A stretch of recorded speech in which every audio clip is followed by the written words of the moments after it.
Hiya. Okay, so I'm gonna take you through my day.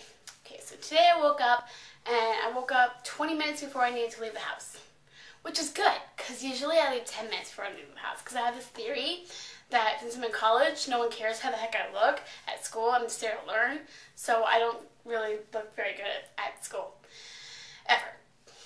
But I woke up 20 minutes early, so I just pretty much just took more time to do my hair. Which reminds me, my hair, I thought that it looked so awesome when I first did it. It looks awesome. And then I get to the end of the day and I'm just like, it's so flat. It's the flattest my hair has ever been. Ever. Okay, so then I went to school and had a physics test today. And I think I did okay on it, but I did a lot better than last time. But I think I did okay, just not like the best, but I think I did good. And then I went to work.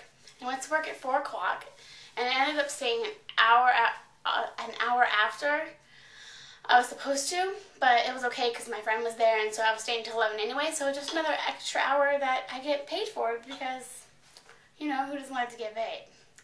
And then, after I was off my shift, freaking Micah from Change Pace came in. I was like such a little fangirl, and I was just like, hi, and I didn't know what the hell to do. I was just like such a little fangirl, and he's probably like, what the hell? But yeah, I guess that's all for today. Bye. See you tomorrow.